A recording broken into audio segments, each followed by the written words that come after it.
Everyone, good morning. कैसे हैं आप सभी? होप आप सब ठीक होंगे। तो हम जा रहे हैं रली की पूजा करने और आज है तान्या की बारी। तो आपको दिखाऊंगी कि ये किस तरह से पूजा करती है। तो बने रहे मेरे इस पूरे ब्लॉग में।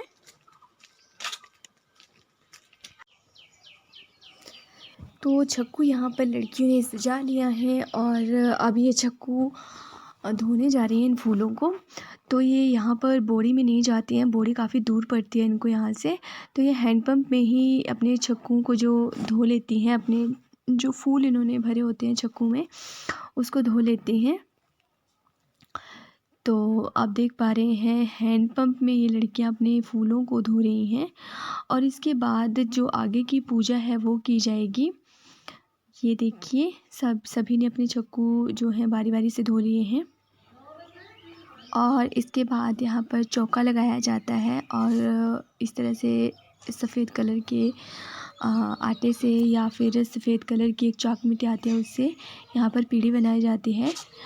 ये देख सकते हैं आप। तो उसके बाद इसकी पूजा की जाती है। तो यहाँ पर ये पूजा स्टार्ट हो गई है। तो चलिए मैं आपको रली पूजन की कहानी सुनाती हूँ। हिमाचल देवी देवताओं की भूमि है। यहाँ पर प्रत्येक त्यौहार जो है किसी न किसी रूप में देवी देवताओं से जुड़े हुए हैं। कहा जाता है कि रली पूजन में अविवाहित लड़कियाँ शिव और पार्वती की पूजा कर उनकी मूर्तियों का विवाह रचाती हैं। यह पूजन चैत्र संक्रांति से शुरू हो जाता है और 1 महीने तक जारी रहता है।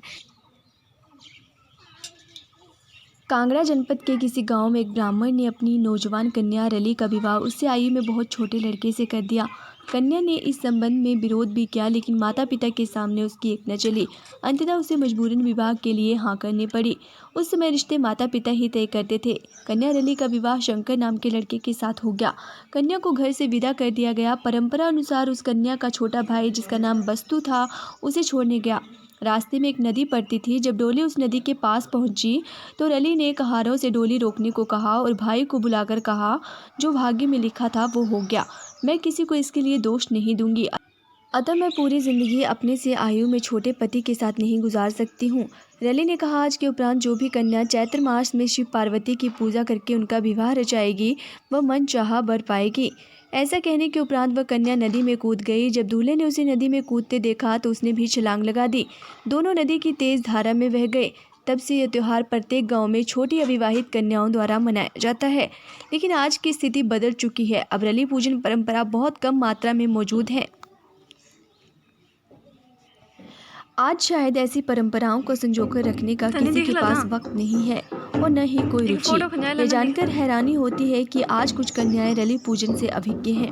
उन्हें ये बात ही नहीं पता कि त्यौहार क्यों मनाया जाता है। वे भी अपनी जगह सही है, क्योंकि हम लोगों ने उन्हें अपनी परंपराओं से अवगत नहीं करवाया तो कैसे ज्ञात होगा। आज के समय बच्चों को टीवी, इंटरनेट, मोबाइल से ही फुर्सत नहीं, तो त्योहारों को कौन याद रखेगा। परंपराओं को कैसे संजोकर रखा जाएगा। एक समय था जब मार्च अप्रैल महीने में कन्याएं रली की पूजा के लिए फूलों को सुबह सुबह इकट्ठा करती थी और मधुर गीत गाती थी। सोमवार के दिन मोरली को घर घर में गाया जाता था, लेकिन आज ऐसा कुछ भी देखने को नजर नहीं आता है। हम अपनी परंपरा को भूल रहे हैं। अगर हम इन्हें संजोकर नहीं रखेंगे तो कोई बाहर से थोड़ी आएगा। हम लोगों को अपनी परंपराओं को सहेज कर रखना है, अन्यथा वह इतिहास बनकर रह जाएंगी। शायद आज के दौर में ये पंक्तियां ही सही हैं। वक्त बदला, हालात बदले, आने वाली पीढ़ी के ख्यालात बदले। तो ये तो थी थोड़ी सी कहानी जो मैंने रली से आपको बता दी। तो इस तरह से यहाँ पर ये पूजा सुबह सुबह जो भी लड़कियाँ होती हैं अपनी अपनी बारी करके एक एक दिन सारी लड़कियाँ अपनी पूजा करती हैं। मतलब वही चौका लगाएंगी, वही पीढ़ी पखड़ी सब वगैरह वही बनाएंगी। तो ये थी यहाँ की पूजा।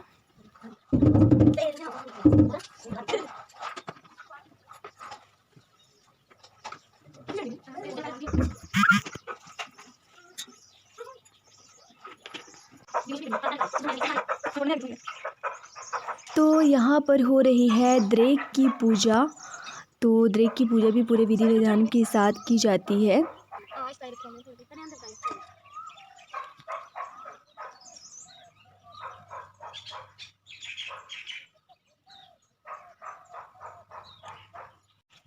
तो यहाँ पर सभी ने अपने जो छक्कू फूलों से भरे हुए थे वो यहाँ पर रली शंकर को चढ़ा दिए हैं।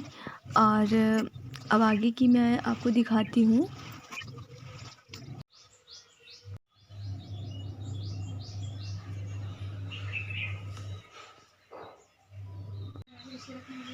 तो जिसकी बारी होती है ना, उसको पूजा करने के बाद छक्कुओं से पीटा भी जाता है। ये देख सकते हैं आप, छक्कू उसके सिर पे लगा दिया जाता है और सभी ऐसे लेकिन ये भाग ही नहीं पाई थी, ऐसे भागते भागते मारना होता है। और ये भी एक इस पूजा का हिस्सा होता है।